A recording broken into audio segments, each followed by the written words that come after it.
name is Peter Pitzele, and you, Elie, took from me the method of role-playing and made original and stunning use of it during your rabbinate. Your particular adaptation was to speak extensively as a biblical character, and by such ventriloquy to bring a moment, a situation, and a teaching to life. Bibliodrama, as this method was called, was by no means everyone's cup of tea. But used sparingly, it became a source of discovery for you and for others. And it seems fitting then that in this season of tributes, I offer you mine as a role play. I speak to you as Caleb. Very little is known of me in the Torah, though legend proposes that I was the husband of Miriam. Such a story flatters me. Along with Joshua, I was one of the 12 spies, and Joshua and I were the only two who brought back favorable reports of Canaan. For that, we were the only two men of all the men and women who left Egypt to pass into the promised land. I was an old man then. During our long wandering, you could say that I was Moses' cardiologist. I had care of his heart, not as a medical man, but as my vocation. I was also his oldest friend.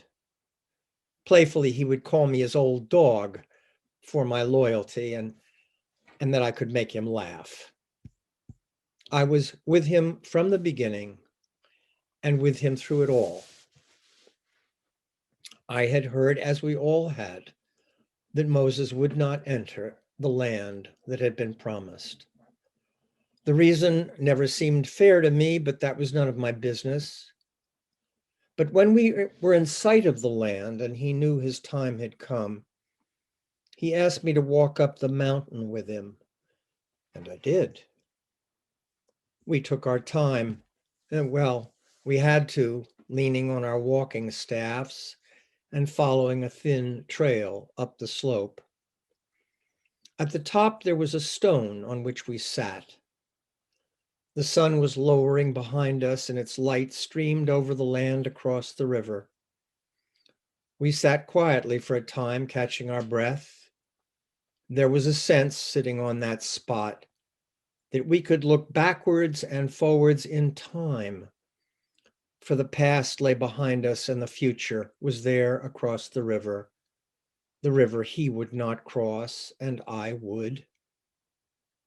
It was time to ask him the one question I had wished to hear him answer. I asked him what had been the most joyful moment of his life. He turned to me and smiled, and this is what he said. It was a long time ago. After the plagues, the crossing, the battle with the Amalekites, after Sinai the first time, after Sinai the second time. And I came down then with blueprints for the Mishkan. You remember. I nodded, remembering the dismay he shared with me. How could such a magnificent thing be created in the wilderness? What had they of materials and means, these slaves who had known only bricks and mortar? You told me, he resumed, that my heart would find the words and that God would provide. And so the next day I spoke to the people about the thing we were to build, and I said, take from among you the gifts of the Lord, everyone whose heart so moves him.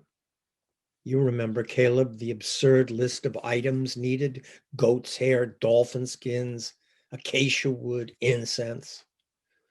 I remembered, for it was the first time Moses had appealed to the hearts of the people.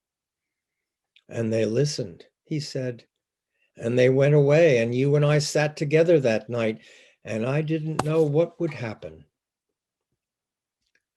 The sun was just now resting on the rim of the western wilderness behind us, and our shadows were long on the ground. And Moses spoke again, his voice softer now. But the next day, they came to the appointed place. The weavers, the spinners, the carpenters, the smiths. And from their hidden reserves, the people brought pieces of silver and gold that the Egyptians had given us before our flight. They brought all the odds and ends and the keepsakes. You remember. I did. And there came that day Pitzele and Oholiab. They came to me and they begged me to intercede, for they told me that morning after morning, the people kept bringing more than was needed for the tasks at hand. And I had to issue a proclamation. I remember the words to this day. Let no man or woman make further effort toward gifts for the sanctuary. For you see, Caleb, their efforts had been more than enough for the tasks to be done. The sun was setting now, and the light streamed upwards over the rim of the world. And Moses turned his back on the east and faced the setting sun, his face shining, his beard gold. More than enough, Caleb. Their open hearts, more than enough. I heard the sob in his chest as his heart opened to the wonder and the joy. That was when I knew who we could be. Nothing more was said or needed to be. I left him there in peace.